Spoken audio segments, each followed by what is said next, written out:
Saudara, kita kemarin belajar firman tentang bagaimana Tuhan menenangkan kita di padang gurun.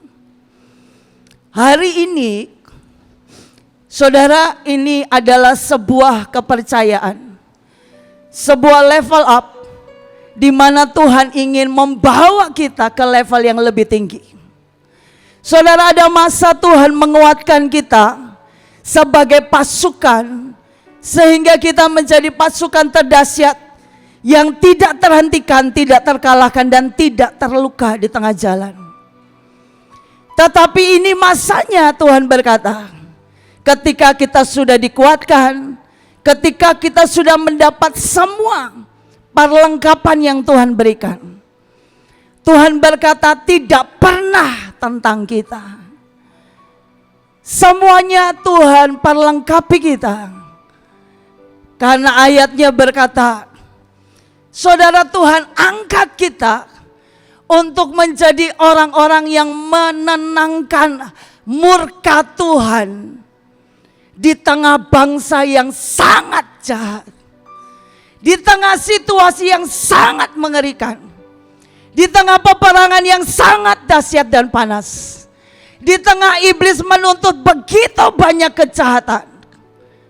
Bahkan gereja Tuhan tidak bangkit dengan sungguh-sungguh, sehingga iblis berkata sudah waktunya segala sesuatu dirusakkan. Sudah waktunya penuntutan itu berjalan, sehingga semua rencana dari si jahat harus terjadi. Saudara, hari ini kita akan belajar tentang arbitrase.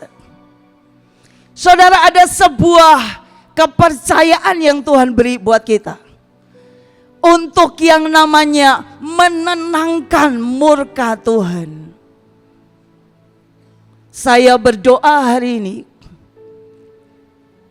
saudara, kita tidak lagi bicara tentang sakit hatinya kita, tersinggung, marah, suara-suara yang ramai di kepala dan semuanya, semua sudah selesai kemarin. Dan itu waktu saudara setiap saat berperkara dengan Tuhan. Tetapi ada satu tugas yang sangat penting yang Tuhan ingin kita mengerti, itu adalah sebuah kehormatan. Saudara, kalau saudara belum pernah dengar, hari ini kita akan belajar tentang yang namanya arbitrase.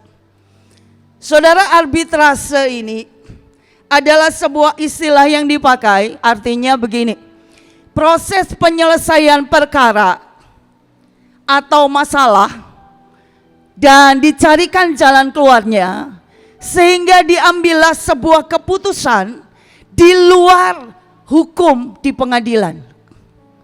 Jadi saudara, kalau misalnya ada perkara yang jelas kena hukum, harusnya kena pasal pelanggaran dan sebagainya. Tetapi ini ada satu cara yang lain. Ada orang-orang tertentu yang berdiri di situ sebagai arbiter, sebagai orang yang melakukan arbitrase untuk penyelesaian masalah itu, dan ada jalan keluar.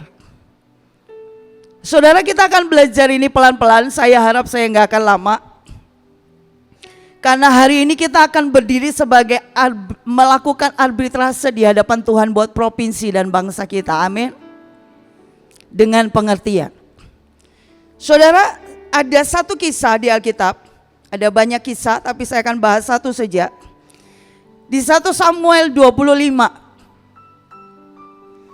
Nanti kita baca ayatnya terlalu panjang, saya lompat-lompat. Tapi ceritanya begini. Saudara, ada seorang yang bernama Nabal. Dia sangat kaya raya. Dia punya 3.000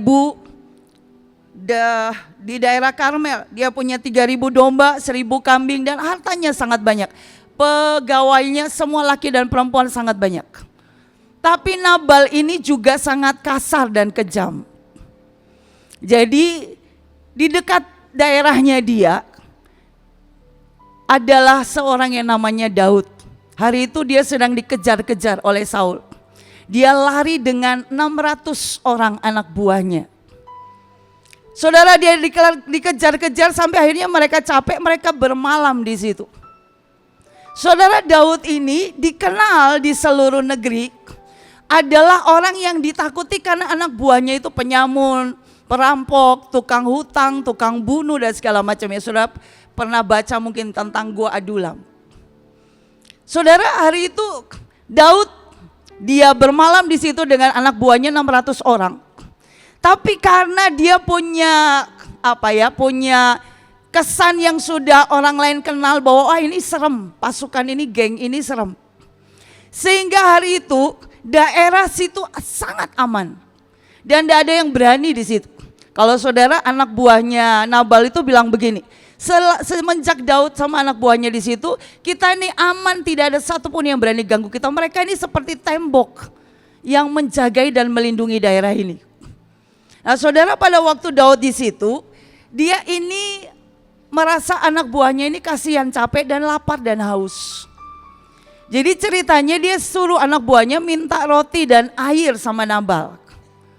Dan kemudian Nabalnya jawab begini dengan seenaknya, siapa Daud? Saya nggak kenal dia.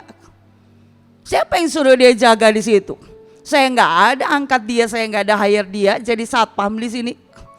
Apa haknya untuk minta roti dan air? Apa kewajiban saya harus memenuhi itu? Dan kemudian Nabal nggak kasih. Saudara, waktu disampaikan kepada Daud, Daud itu menjadi sangat marah. Dan kemudian Daud bilang semua hunus pedang. Karena dia ini marah sekali dan dia merasa aku mau membela anak buahku. Saudara, waktu saya baca ternyata sejarahnya begini. Hari itu kenapa Daud merasa berhak minta? Satu, karena dia merasa anak buahnya lelah. Dia pengen nolong mereka, kasihan anak buah saya. Ini dikejar-kejar tapi nggak salah kok. Mereka lari karena ikut saya. Terus yang kedua, kalau saudara mau tahu secara kebudayaan, hari itu adalah hari pesta, bertepatan hari itu. Itu adalah hari pesta dan hari kemurahan. Jadi Daud merasa berhak dong. Ini kan hari pesta dan hari kemurahan. Boleh dong saya minta makanan, cuma roti kok. Mungkin rotinya saya nggak tahu harga 1.000 kali ya. Kayak sekarang roti harga 1.000 bisa buat bisa buat lempar orang, mantep. Saya enggak tahu, tapi hari itu dia minta roti dan minum.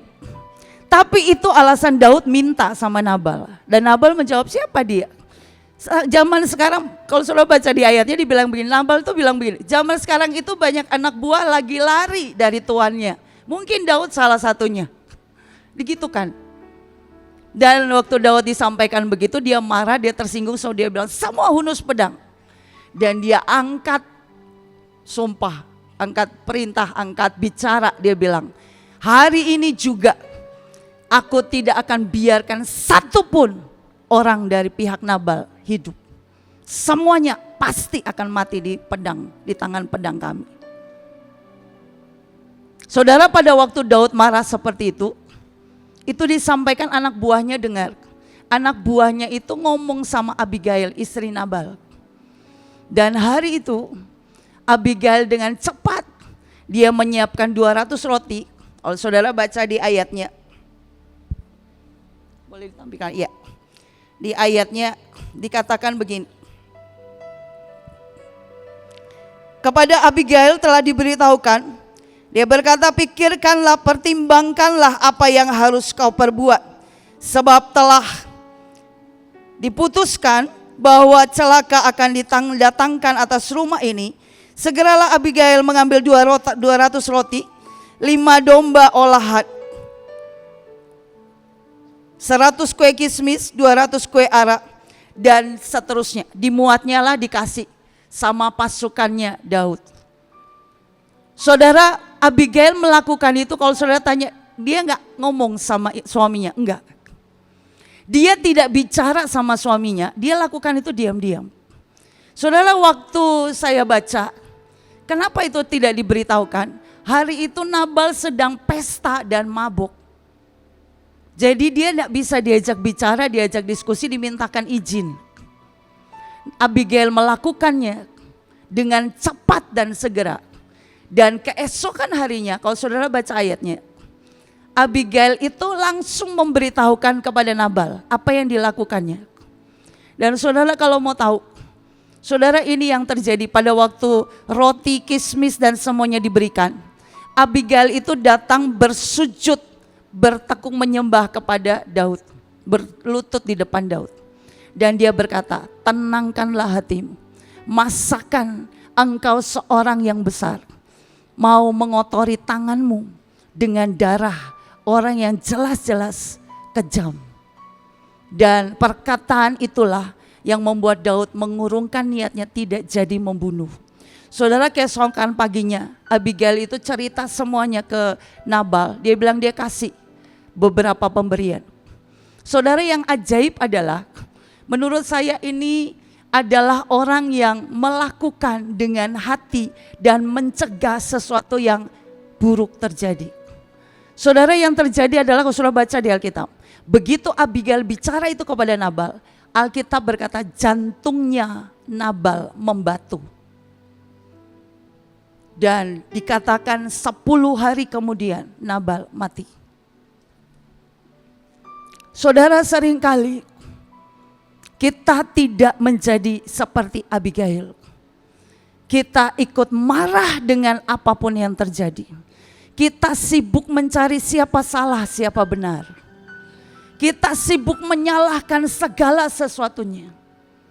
Tetapi kita lupa Tuhan sedang panggil kita untuk menjadi seorang arbiter di hadapan Tuhan.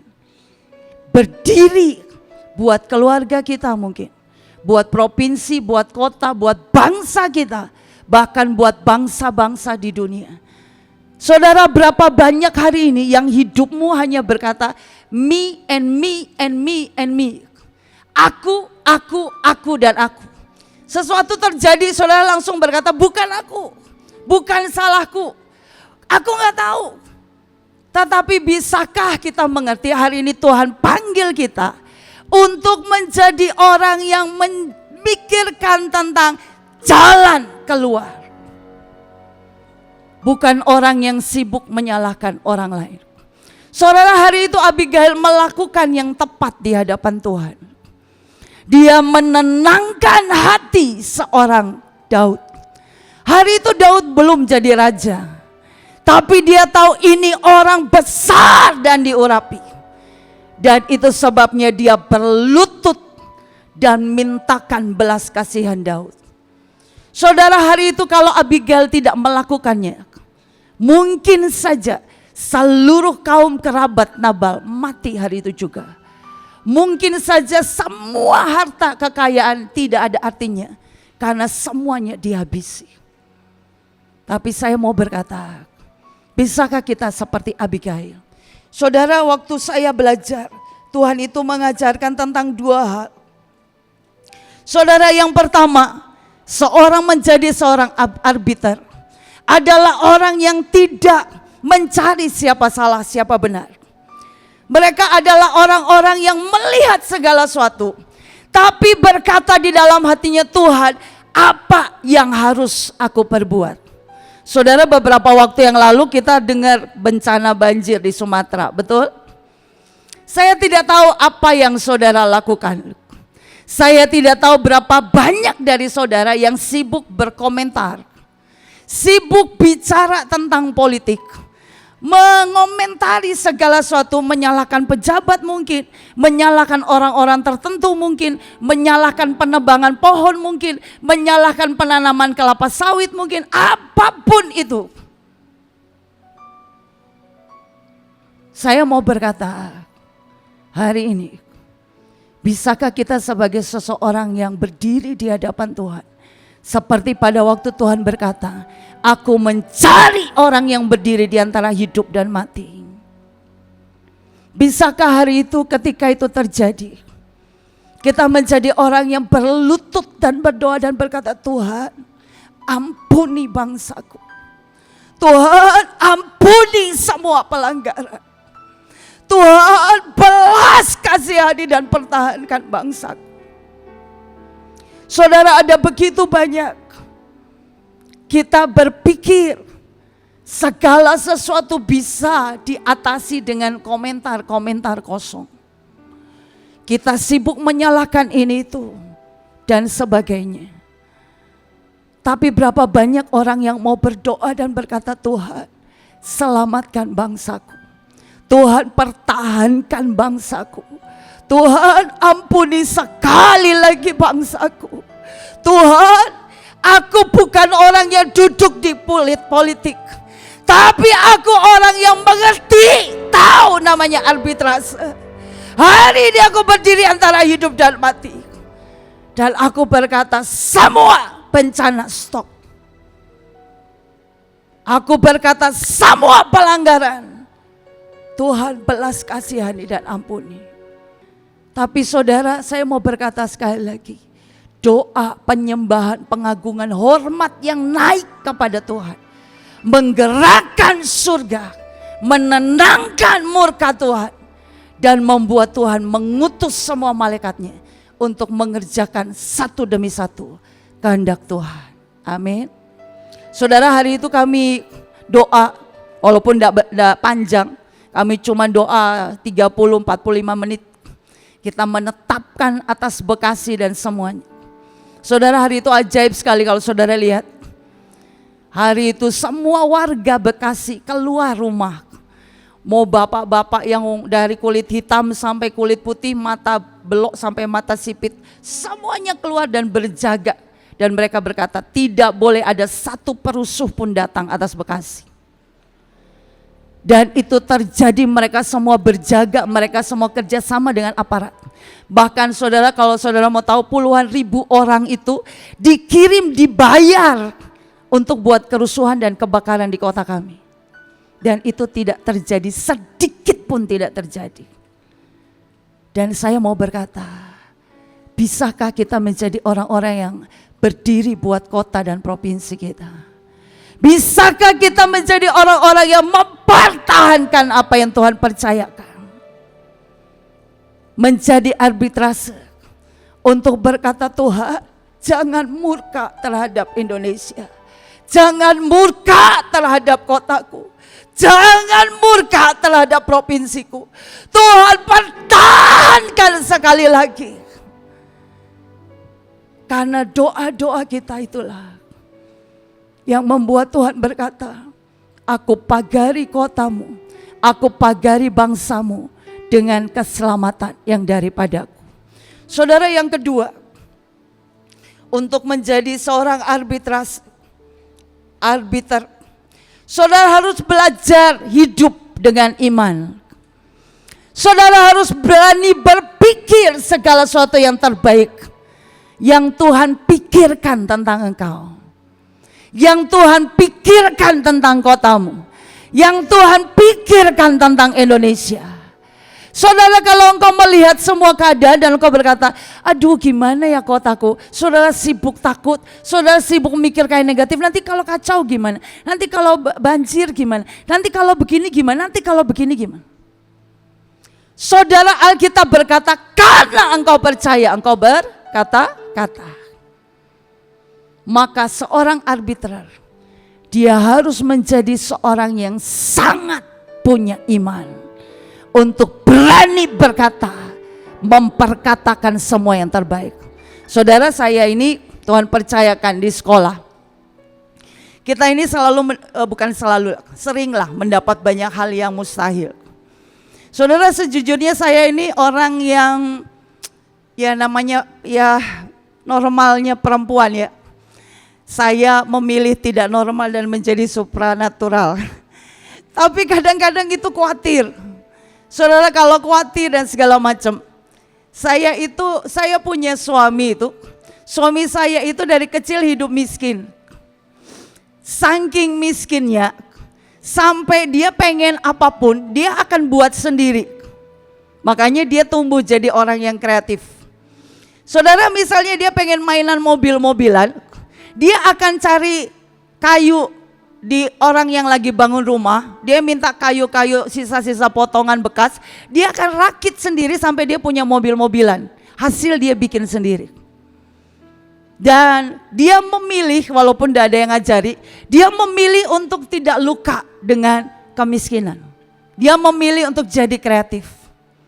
Saudara, singkat cerita, dia tumbuh menjadi orang yang selalu cari cara, cari akal. Setiap kali saya khawatir, saya akan ngomong sama dia, ini gimana ya? Saya nggak ngerti, saya rasanya iman saya nggak nyampe. Dan dia selalu jawab begini, setiap kali saya tanya, dia selalu jawab begini, pasti ada cara. Terus saya tanya, caranya gimana? Nggak tahu. Pokoknya pasti ada cara. Saudara, kemarin kalau saudara dengar tentang wadah, belajar hidup dengan orang-orang yang membangun engkau seperti itu. Ketika engkau percaya di dalam Tuhan ada jalan, ada keajaiban, Tuhan sanggup menciptakan dari tidak ada menjadi ada, maka engkau akan berkata, Tuhan, pasti ada keselamatan, pasti ada jalan keluar, pasti engkau berbelas kasihan. Caranya gimana ya Tuhan? Tolong aku yang kurang hikmat ini, yang kurang percaya ini. Pada waktu engkau melakukannya, saya percaya, saudara, kita ini bukan orang yang bisa berdiri di semua provinsi. Makanya kita buat retreat ini supaya saudara datang. Dan kita akan sama-sama bergandengan tangan berdiri di tiap titik buat bangsa kita, amin. Dan kita akan berdiri dengan iman yang sama. Iman yang berkata, Tuhan pasti engkau menyelamatkan. Pasti engkau membuat penduduk Indonesia adalah orang benar. Pasti Yesaya 60 digenapi atas bangsa kami. Pasti kemuliaan Tuhan terjadi atas bangsa kami. Pasti lawatan Tuhan terjadi atas bangsa kami. Pasti Tuhan menyembuhkan bangsa kami. Pasti Tuhan membuat bangsa kami melihat Injil, melihat kebenaran, melihat kuasa, melihat keselamatan, melihat puluhan ribu, puluhan juta orang diselamatkan bagi Tuhan. Dan dengan iman yang sama, kita berkata, pasti masa lawatan harus terjadi. Karena itu yang Tuhan rindukan dan Tuhan tetapkan. Saudara, saya berdoa hari ini, sebelum nanti kita angkat sekali lagi bangsa kita di hadapan Tuhan. Saya berdoa saudara angkat dengan pengertian. Saudara angkat dengan iman. Saudara angkat dengan kerinduan. Saudara berkata, Tuhan, seperti yang orang banyak katakan bahwa bangsa ini akan mengalami krisis ekonomi. Hari ini imanku berkata, engkau pasti akan luputkan bangsa kami. Karena engkau Allah El Shaddai, engkau yang akan memeluk dan memelihara bangsa kami. Sehingga bangsa kami masuk dalam masa Daud dan Salomo dan Yusuf. Saudara, itu iman. Itu iman. Dan pada waktu iman kita menyatu, saudara, sesungguhnya kalau saudara baca di Alkitab, pada waktu Abraham nawar sama Tuhan tentang Sodom dan Gomora, dia berkata, Tuhan 50 boleh enggak? 40 boleh enggak? 30 boleh enggak? Saudara, sesungguhnya pada waktu Abraham bilang 10 boleh enggak Tuhan, dia belum selesai nawar, Tuhannya sudah pergi bete. Karena Tuhan tahu enggak ada segitu. Tapi hari ini kalau Tuhan bisa menemukan puluhan, ratusan, ribuan orang-orang yang berdiri, saudara pulang, saudara bawa api ini, saudara bagikan ke gerejamu, saudara bagikan kepada siapapun sampai mereka punya hati buat provinsi mereka. Maka kita akan lihat, setiap kita akan berdiri jadi arbiter di hadapan Tuhan, yang menenangkan hati Tuhan, menenangkan murka Tuhan, yang membuat Tuhan berkata, iblis stop, engkau tidak bisa nuntut bangsa ini. Karena ada anak-anakku yang berdoa dan mempertahankan Indonesia dan bangsa-bangsa. Saudara, saya berdoa nanti pada waktu prosesi saudara gak nonton. Jangan nonton saudara. Yang maju tidak semua perwakilan. Tapi saya berdoa saudara, jangan nonton, jangan bengong. Waktu dupa dibawa dinaikkan, saudara siapkan semua senjata, selendang, semua talit, semua apapun. Saudara mau tarsungkur, saudara mau berlutut, saudara mau lakukan apapun demi nama Tuhan. Lakukan buat bangsamu, lakukan buat provinsimu, lakukan karena hati Tuhan sangat rindu. melawat bangsa ini sebelum masa aniaya tiba. Kita diangkat di awan-awan dan kita melihat kemuliaan Tuhan digenapkan atas bangsa kita Indonesia. Amin. Amin. Saya berdoa setelah ini saudara akan dengar penjelasan sharing dari Pak Leo. Tapi sambil nanti saudara siapkan semua senjata. Siapkan ayat yang saudara pernah dapat. Kalau saudara tiba-tiba diingatkan Tuhan tentang ayat buat Indonesia, saudara buka dan siapkan. Pada waktu perarakan dilakukan, saudara baca itu dengan keras-keras. Saudara berkata, Tuhan dengarkanlah permohonanku. Tuhan dengarkanlah imanku atas bangsaku. Dan saya berdoa pada waktu kita kumpulkan semuanya di hadapan Tuhan naik, itu akan sungguh menggerakkan surga dan mengerjakan lawatan terajaib atas bangsa kita Indonesia. Amin.